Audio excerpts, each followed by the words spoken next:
Dessine-moi un mouton. Juste 4 mots et nous voilà plongés dans l'univers d'Antoine de Saint-Exupéry et de son Petit Prince. Petit, j'ai besoin d'un mouton.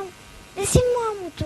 Juste une phrase mais qui a fait le tour du monde, fait rêver des milliers d'enfants et trouve depuis 10 ans maintenant une nouvelle vie au théâtre grâce à une compagnie nordiste. C'est pas un mouton, c'est un bélier, il a des cornes. Mon souhait, c'était que les gens qui avaient lu l'œuvre viennent voir mon spectacle et ressortent en disant oui, c'est ça. D'accord, c'était le film que je m'étais fait en lisant l'œuvre. Une attitude. Alors il a fallu trouver le Petit Prince, le petit garçon, mélange d'espièglerie et de sérieux que l'on a tous en tête. Pour la nouvelle tournée qui se prépare, ils sont 4 à devoir apprivoiser le rôle. Mais lorsque l'on n'a que 8 ans comme Nathan ici sur scène, ou 7 ans comme Théophile le cadet, tu rigoles et tu vas le taquiner. On est loin d'être un habitué des planches. C'est un jeu, parce qu'il y a plein de moments d'amusement. Quand je fais au début la rencontre avec de toutes les planètes, et il y a aussi beaucoup de jeux. Oh, voilà un sujet.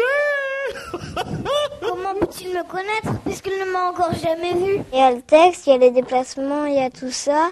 Mais au bout d'un moment, quand on le sait, c'est un peu plus amusant. Dès qu'on doit rire, dès qu'on doit s'amuser, dès qu'on doit jouer, là, l'adulte est un peu empêtré. Disons que c'est un travail, alors que l'enfant, évidemment, c'est naturel. Ah le tien, on m'appellera hors du terrier. Plus difficile par contre de leur faire jouer la nostalgie d'un petit prince éloigné de sa planète. Tour de force à nouveau réussi dans un spectacle à découvrir sur la scène du théâtre Sébastopol de Lille. Le blé pour moi est inutile.